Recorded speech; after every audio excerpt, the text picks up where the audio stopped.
Hello, it's Mr. N again, and in this video we are going to inscribe a circle inside a triangle. So here we are given triangle XYZ, and we are going to put a circle inside of this triangle. So what we are looking for here is the incenter.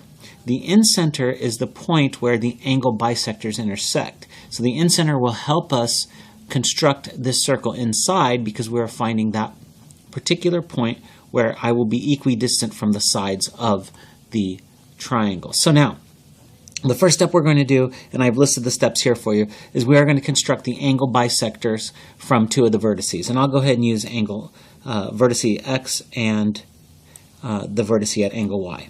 So let's go ahead and we will construct this right there. And it doesn't matter what radius you use at this point, but we are going to just keep it the same and move our compass down here as well, rotate it around here, and right here is our first, and we can straight edge this, our first angle bisector. And let's go ahead and connect this. And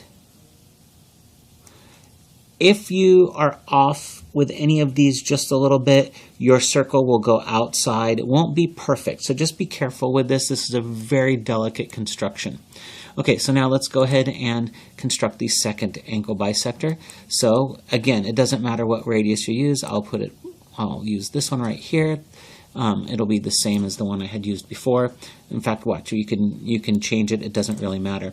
And let's go ahead and construct the second angle bisector. So I will do that.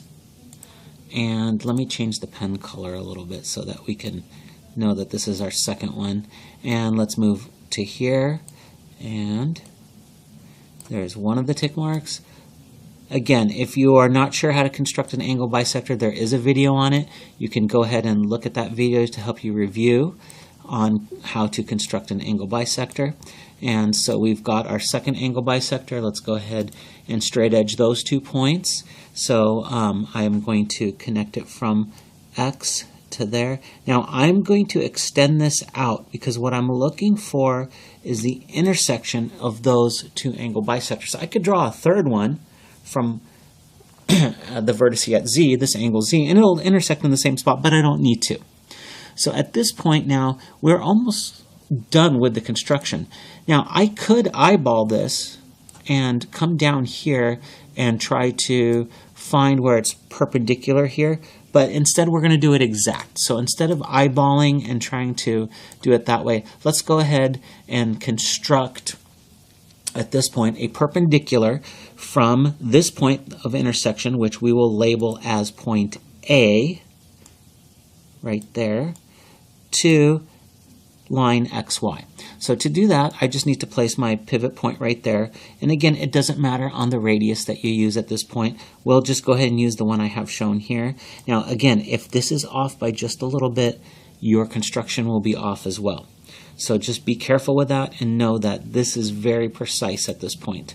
So let's make a tick mark here and then continue it on to the other side here. And now from these 2 points, I'm just going to do the same thing. Again, this is drawing a perpendicular from a point not on a line, and there is a video for this. If you did get stuck at this point as well, you can review that video. So this is how we are constructing a perpendicular from a point not on a line. So let's go ahead and rotate this around to there. There we go. And make our other tick mark. And now we will straight edge this. Again, this is going to be hopefully pretty good. It's all based on how accurate this is, and it looks like I'm pretty accurate with that so far. Now let's just see. This is the test of how good I've made my markings here. Let's go ahead and put the pivot point right there, and we can call this point B down here. And I'm going to use the radius from A to B. And let's, right there, there's my intersection point at B.